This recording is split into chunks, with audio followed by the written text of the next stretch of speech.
নমস্কার বন্ধুরা, আজ করব চিলি সয়া চাংস। এর জন্য আমি নিয়েছি সেদ্ধ করা সয়াবিন। এটা সয়া চাংস মানে ছোট বড়িগুলো। এটা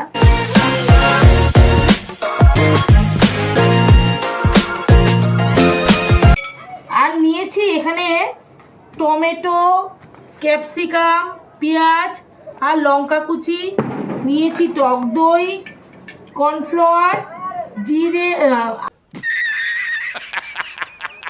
আদা, রসুন, কাঁচা লঙ্কা বাটা, আর এখানে আছে টমেটো সস, দুটো ডিম নিয়েছি, এই যে দুটো ডিম, আর এখানে আছে চিলি সয়া আর রেড চিলি সস। এই তিনটে সস একসাথেই রেখে দিয়েছি, কারণ একবারে লাগবে বলে আমি একসাথে দিয়ে রেখেছি।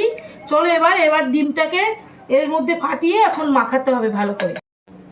প্রথমে ডিম দুটোকে আগে ফাটাই। সয়াবিনের বড়িটাকে ভালো করে এখন মাখতে হবে। এখানে দুটো ডিম নিচ্ছি, কারণ এখানে প্রায় 200 গ্রামের কাছাকাছি তোমার সয়াবিন আছে, সেই জন্য দুটো ডিম নিচ্ছি। এই যে একটা ডিম করার কথা ভেবেছিলে? হ্যাঁ, একটা ডিমে হবে না, কারণ এতটা তো, সেই জন্য হবে বলেছিলাম তোমাকে। আচ্ছা, এখানে টক দই নিয়েছি বড়টা চামচে 2 চামচ। টক দইটা কিন্তু লাগবেই, যা যা দিচ্ছি সবটাই কিন্তু লাগবে, দিতেই হবে। আচ্ছা, এখানে কি আদা, রসুন আর কাঁচা লঙ্কা বাটা। আচ্ছা, দেবো এখানে লবণ, এই যে 1 চামচ ভরে দিচ্ছি। আচ্ছা, এখানে দেবো একটু টমেটো সস, দেবো এখানে red chilli sauce, soya sauce আর একটা কি সস, চিলি সস। 3টে সস একসাথে মেখে রেখেছি, সেটা একটু 1 চামচ দেবো, একটু দিচ্ছি টেস্টটা যাতে ভালো হয়। আর এই কর্নফ্লাওয়ারটা দেবো, আগে দিচ্ছি না, মেখে নিই আগে, কতটা লাগবে সেই বুঝেই দেবো। এখনই যে যা সুন্দর একটা স্মেল বেরোচ্ছে, মানে মাখাটাই মনে হচ্ছে খেয়ে নি, বল এত সুন্দর একটা বেরোচ্ছে গন্ধ। কাঁচা ডিম না খাওয়া যাবে না, আমি এমনি কথার কথা বলছি, পেট ছেড়ে দেবে। আচ্ছা, এবার কর্নফ্লাওয়ারটা দেবো। দেখো কেমন জল জল হয়ে গেছে। আমি এখানে তো জল কিছু ব্যবহার করিনি, যা এখানে দইয়ের জল বেরোচ্ছে আর এই সসগুলো যা আছে, এটা পুরোটাই লাগবে। আর একটু দেবো এই সাদা তেল,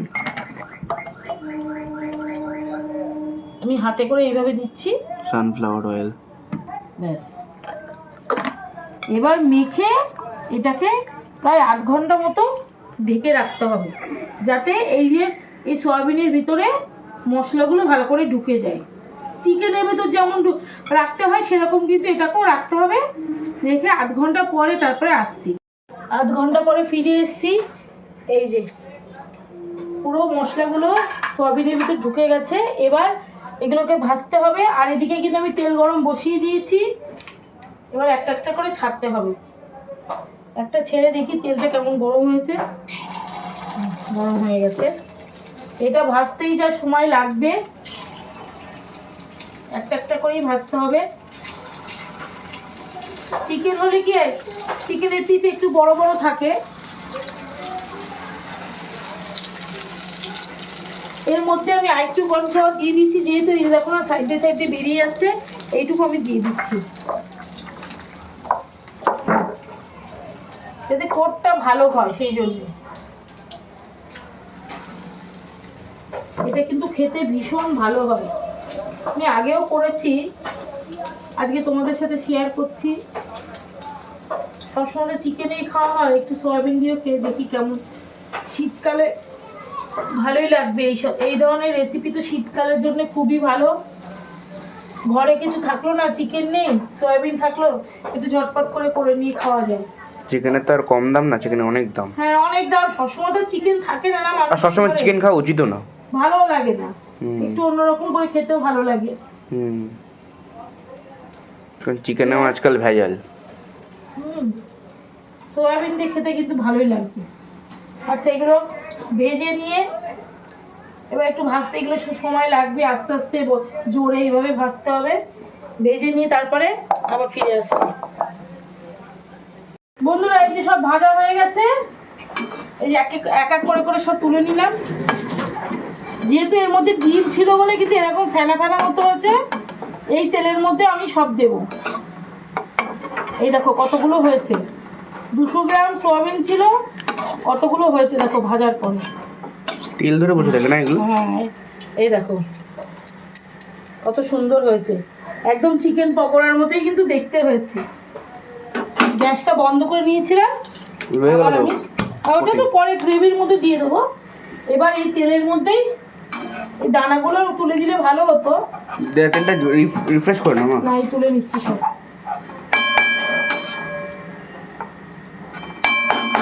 ব্যাস। এবার এই তেলের মধ্যে প্রথমে আমি পেঁয়াজগুলো দিয়ে দিচ্ছি।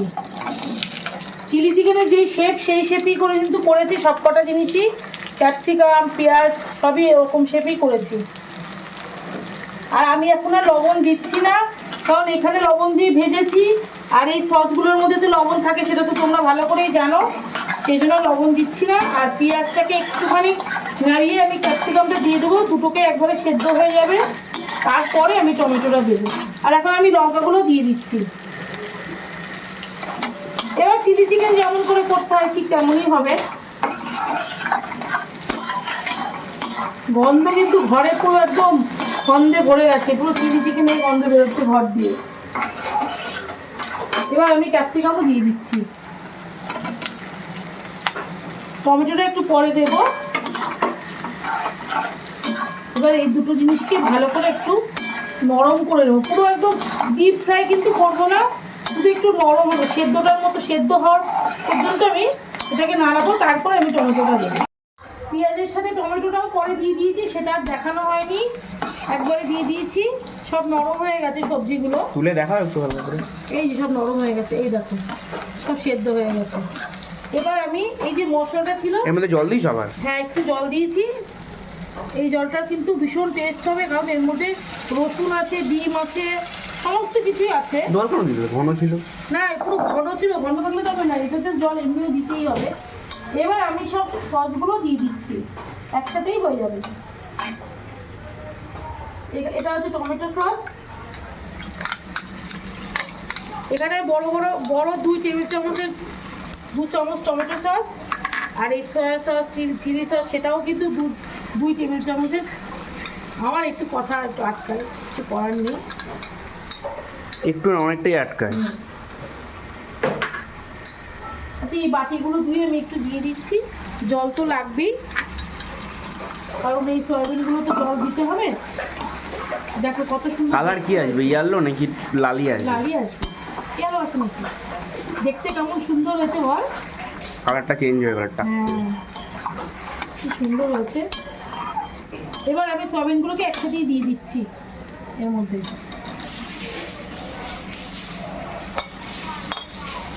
এই জুসগুলো ভালো করে ঢুকে যাবে এর ভিতরে, দেখতে কত সুন্দর হয়েছে। সবসময় এরকম বাটি ধোয়া জল কিনে দিলে সেই খাবারের স্বাদ ভালো হয়। আমি এটা ধুয়ে দিয়ে দেবো। ঠান্ডা জল তো দেওয়া যাবে? হ্যাঁ হ্যাঁ, চিলি চিকেনের ক্ষেত্রে কোনো সমস্যা নেই, কালারটা ভালো হয়েছে। জলটা দাও, জলটা দিও। দিচ্ছি দিচ্ছি, এই যে এটা ধুয়ে দিয়ে দিলাম, আর কিছুই না। এবার এই মশলাগুলোর মধ্যে সয়াবিনগুলোর রসটা পুরো একদম ঢুকে যাবে, ব্যাস হয়ে যাবে chilli chicken ready. Chilli chicken? Chilli chicken वाह दीदी वाह दीदी नहीं नहीं दीदी वाह दीदी व्हाट इज दिस दीदी চিলি সয়া চাংস চিকেন। আসলে চিলি চিকেন সবসময় বলতে বলতে না একটা মুখে একটা অভ্যাস হয়ে গেছে। এবার দেখো কত সুন্দর হয়েছে। এবার এটা ভালো করে ফুটবে। এবার এর মধ্যে ভিনিগারটা দেব, 2 চামচ দিচ্ছি। যেহেতু একটু টক টক এরা মানে এইগুলো তো টক টক খেতে হয়, সেই জন্য আমি 2 চামচ ভরে ভরে দিয়ে দিলাম।